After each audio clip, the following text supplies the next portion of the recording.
नमस्कार विद्यार्थी मित्रांनो, स्पीक प्लस अकॅडमीत आपले पुनश्च स्वागत आहे. आज आपण इयत्ता 8वीतील अँड्रोक्लिस अँड द लायन या पाठाचं वाचन करणार आहोत. मी आधी पण सांगितलंय आणि आताही सांगतो की ज्यांना ओळीवर लक्ष ठेवता येत नसेल त्यांनी कॅप्शन्सचा वापर करा, ते तुम्हाला मदत करतील. चला तर मग सुरू करूया. Androcles and the lion. Long ago, there lived a kind, gentle, and courteous man called Androcles. But he had a very cruel master. In those days, kings, nobles, and other wealthy men used poor people as their slaves. Androcles was a slave. The slaves were forced to work for their masters. They had to do what their masters told them. They had no freedom, no rights. Even when they were unhappy with their master, they could not leave him. They were bound by law to obey their master, however wicked he might be.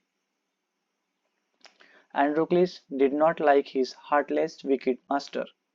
His master starved his slaves and often whipped them. Androcles felt that even death was better than serving such a master. He kept looking out for a good opportunity. At the first chance he got, he escaped from the clutches of his cruel master. Now, although Androcles had thus run away, he was not a coward. He took shelter in a forest. He was not afraid of the wild beasts that roamed the forest. He did not mind that he had no roof over his head. He was happy that he was free as a bird to go wherever he wished. One day, as he was wandering in the forest, he suddenly came face to face with a lion. His first reaction was to turn and flee, but then he saw that the lion had not moved on seeing him. It neither growled nor roared. In fact, it looked at him piteously, as if it was in great pain. Androcles paused. Then he moved very cautiously towards the lion, step by step. The lion moaned and whimpered. "Please help me," its eyes seemed to say. When Androcles drew near, the lion lowered its head and began to lick its paw. Then Androcles saw that the lion's paw was wounded, sore, and swollen. On a closer look, Androcles noticed that a big thorn had pierced on the lion's toes. "So this is the cause of lion's distress," thought Androcles.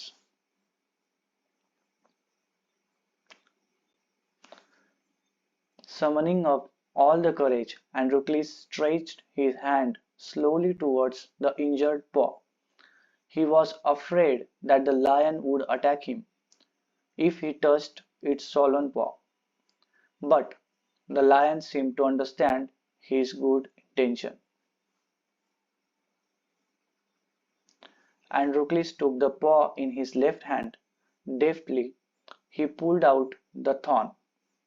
Then, tearing a piece of his own clothing, the kind man bound up the lion's injured paw. To his surprise and wonder, the lion then licked his arm, as if to show gratitude. Androcles remained with the lion till it could walk again. He would hunt in the forest and share his food with the helpless beast. Every day he would clean and dress the lion's wound. Soon the lion was able to move about. Many times it followed Androcles wherever he went. In the meanwhile, Androcles' master had complained to the authorities that his slave Androcles had run away. Soldiers were sent in all directions to capture Androcles. They searched for him high and low, but couldn't find him. At last they came to the forest where Androcles lived. It so happened that Androcles had gone out alone that day while the lion rested near the cave. Both of them fell into the hands of the soldiers. The soldiers took them back to the city. They put Androcles in chains in a prison. The lion was caged. In those days, people who were found to be guilty of a serious crime were fed to wild beasts as punishment. Running away from one's master was a very serious crime at that time. Therefore, Androcles too was to be thrown to the wild beasts. On the appointed day, the emperor arrived at the circus and took his place. The crowds cheered loudly. The trumpeters blew the trumpet and Androcles was brought into the arena. His chains were unbound. He felt weak and dismayed. He was certain that this was the last day of his life. At the opposite end, a gate was raised and a ferocious lion was released into the arena. It had been kept hungry to make it more ferocious.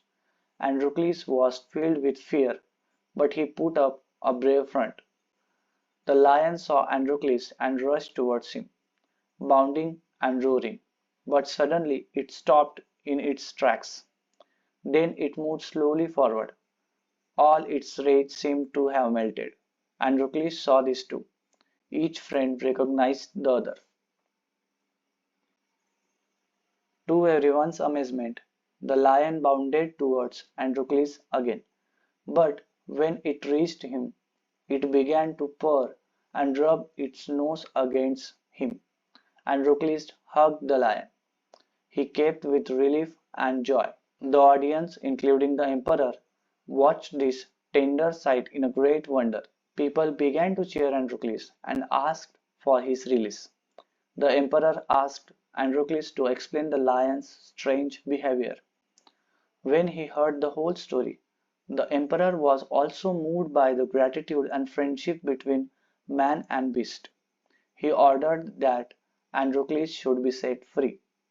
He would no longer be a slave. When the emperor asked Androcles what other reward he would like, Androcles replied that he did not want anything for himself, but he wanted the lion to be set free too. The two friends went back to the forest to live a free life. Thank you so much.